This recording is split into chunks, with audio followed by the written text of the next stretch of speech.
ओम नमः शिवाय, हर हर महादेव, जय महाकाल। कैसे हैं आप सभी शिव भक्त? मेरे सभी शिव भक्तों की कामनाएं मेरा देव आदिदेव महादेव पूरा करे, यही मैं महादेव से विनती करता हूं। देखिए, आप सभी को पता है नए महीने की शुरुआत हो गई है, माघ का महीना। और पूज्य गुरु जी ने कई बार अपने शिव महापुराण की कथा में कहा है कि जब भी किसी महीने की शुरुआत रविवार के दिन से हो, अर्थात रविवार की प्रतिपदा तिथि पड़े, तो उस दिन ये घी की बिंदी वाला उपाय करना बिल्कुल भी मत भूलना। आपके जीवन के जितने भी कष्ट हैं, दुख हैं, तकलीफें हैं, वो मेरा बाबा इस तरीके से खत्म करेगा कि आपने कभी सोचा नहीं होगा। और आप जिस कामना को लेकर के शिवालय जाएंगे, शिव मंदिर जाएंगे ना, वो आपकी कामना उसी महीने में पूरी जरूर होती है। ये शिव तत्व है और ये खुद पूज्य गुरु जी के वचन है। गुरुदेव जी की ही कथा से सुनकर के और समझ करके इस पूरे उपाय को बहुत आसान भाषा में आप सभी लोगों को बताऊंगा। परंतु उससे पहले आप सबसे बस एक छोटी सी प्रार्थना करना चाहूंगा कि जो भी शिव भक्त पहली बार आए हैं, चैनल को सब्सक्राइब जरूर से कर लीजिएगा और वीडियो को लाइक करके मेरे देव आदिदेव महादेव का कोई सा भी प्यारा नाम कमेंट बॉक्स में लिखना बिल्कुल भी मत भूलिएगा। इस पूरे वीडियो में हम 3 महा उपायों के बारे में बात करेंगे जिन्हें आपको इस रविवार की प्रतिपदा तिथि के दिन करने हैं, तो ध्यान से सुनना है और समझने की कोशिश करना है। सबसे पहले बात करते हैं हमारे पहले वाले उपाय, जो कि आपको काली मिर्च के संगम जल से करना होगा।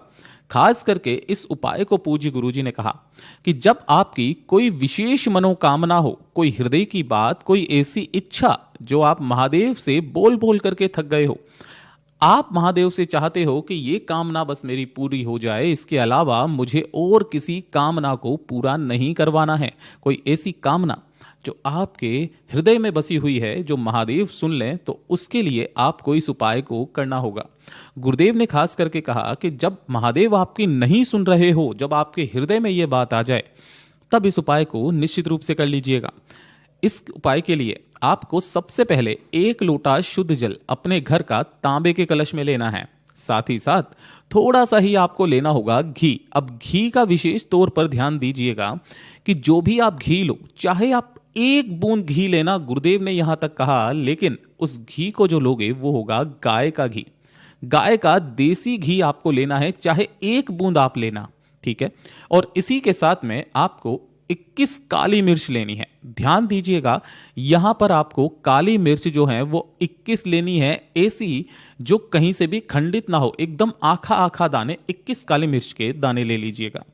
ये जितनी भी आपने चीजें ली हैं, इन सभी चीजों को लेकर के भोलेनाथ की शिवलिंग पर आपको पहुंचना है। और जैसे ही आप यहां पर पहुंचेंगे, शिवलिंग के पीछे की तरफ आसन लगा करके आपको बैठ जाना है, जिससे आपका मुख उत्तर दिशा की तरफ में हो जाएगा।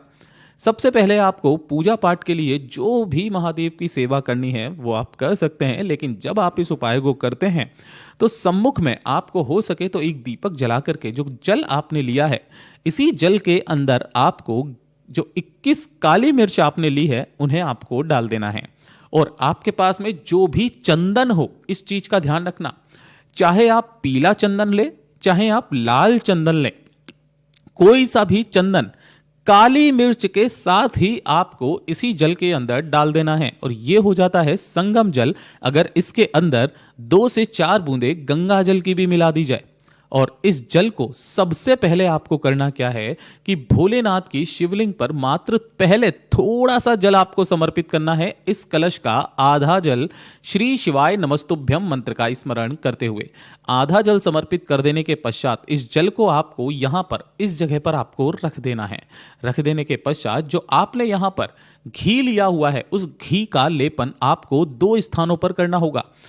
पहले आपको घी का लेपन करना है महादेव की शिवलिंग के ठीक शीर्ष पर, इस वाले स्थान पर घी का लेपन करना है, और दूसरा घी का लेपन करना है माता अशोक सुंदरी के स्थान पर।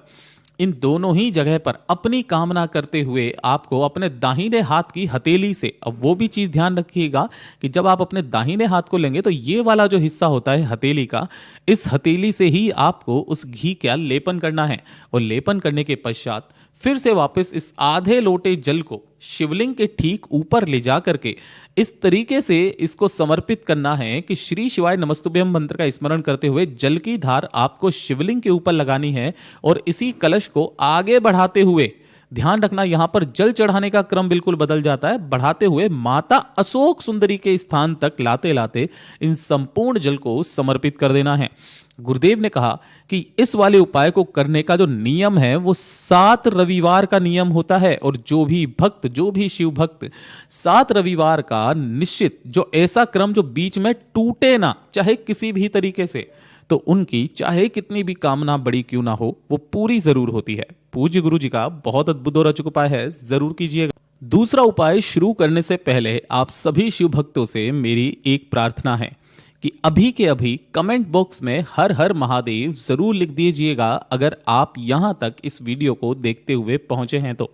इस दूसरे वाले उपाय को मैंने शायद आपको हर रविवार के दिन कहा होगा कि जब आप किसी से मदद मांगते हैं और सामने वाला आपकी मदद नहीं करता है, क्यों? क्योंकि ऐसा लगता है उस व्यक्ति को कि आपके पास कुछ नहीं है, आप उसे कुछ नहीं दे सकते हैं, तभी जाकर के व्यक्ति आपसे कोई रिश्ता नहीं बनाना चाहते हैं। और इसका सबसे बड़ा रीजन होता है पैसा, अर्थात धन। जब आपके जीवन में धन की कमी चल रही हो, पैसा कहीं से नहीं आ रहा हो, कर्ज बढ़ता चला जाता है, तो जो आपके रिश्तेदार भी होते हैं वो भी आपकी मदद नहीं करते हैं। आप उन्हें फोन करते हो मदद करने के लिए, लेकिन वो फोन नहीं उठाते हैं। गुरुदेव ने कहा एक रविवार करके देख लीजिएगा, अगले रविवार से आपकी ये स्थितियां बदलने लग जाएंगी। आपको मात्र एक तांबे का कलश लेना है, जिसके अंदर आपको अपने घर का शुद्ध जल भर लेना है। इसी कलश के अंदर आपको मात्र एक चुटकी चावल, दूसरे नंबर पर एक लाल फूल, चाहे कोई सा भी, जरूरी नहीं है गुड़हल का फूल हो, इसके अलावा जो लाल फूल मिल जाए वो, एक गुड़ का टुकड़ा छोटा सा, ठीक है, और अंत में लाल मिर्च के 11 बीज, इस तरीके से जो दाने निकलते हैं इन्हें आपको ले लेना है। गिन करके 11 दाने आपको लेने होंगे, और इन सभी को भी आपको इसी वाले कलश के अंदर ही डाल देना है। रविवार के दिन जब सूर्य उदय हो रहा हो, अर्थात जब वो उग रहा हो, 2 ही समय होते हैं, एक अस्त होता हुआ समय और एक उगता हुआ समय। तो उगते हुए समय के दौरान दोनों हाथों में उस कलश को पकड़ना, आपके शरीर पर कोई सा भी सफेद वस्त्र का कपड़ा जरूर होना चाहिए।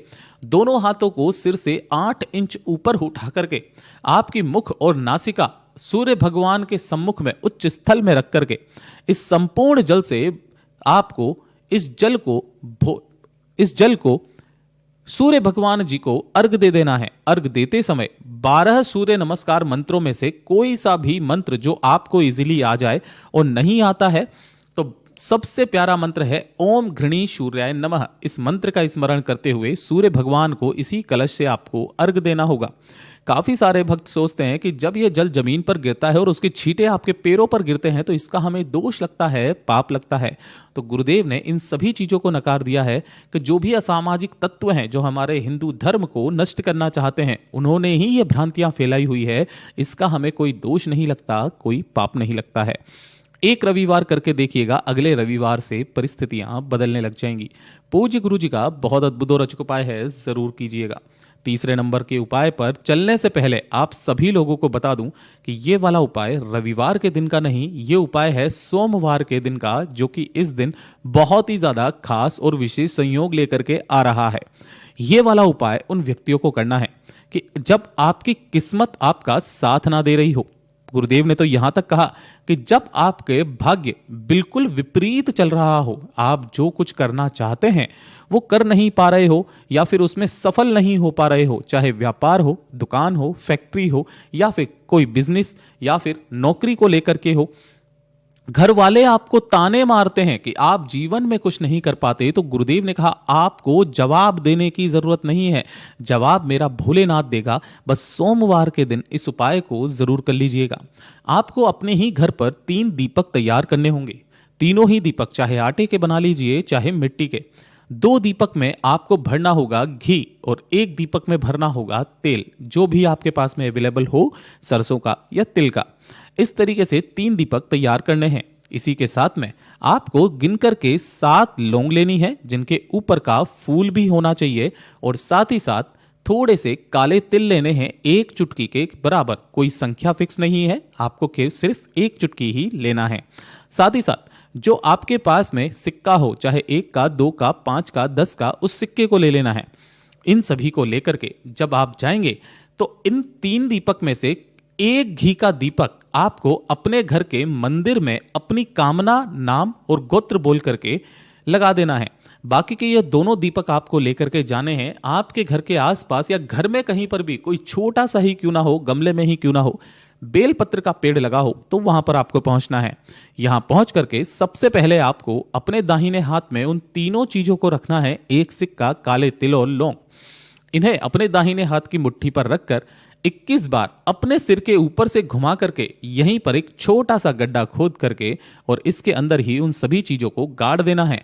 गाड़ देने के पश्चात उसी पेड़ के सम्मुख में आपको आसन लगा करके बैठ जाना है।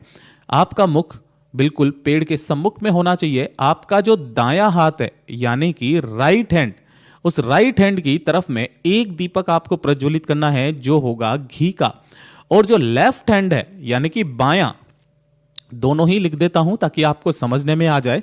इस तरफ में आपको तेल का दीपक तैयार करके यहां पे प्रज्वलित कर देना है, जला देना है। यहीं बैठकर भोलेनाथ का जो भी मंत्र आपको आता है, मात्र एक मंत्र का 108 बार जाप करके ढोक दे करके अपना नाम, गोत्र और अपनी कामना कहकर जो भी व्यक्ति चला आ जाता है, चाहे उसका भाग्य कितना भी विपरीत क्यों ना चल रहा हो, वो सही रास्ते पर आ ही जाता है। पूज्य गुरु जी के ये सभी उपाय बहुत ही ज्यादा खास और अद्भुत हैं, जरूर कीजिएगा। और वीडियो पसंद आए तो लाइक जरूर कीजिएगा। हर हर महादेव कमेंट बॉक्स में जरूर लिखिएगा।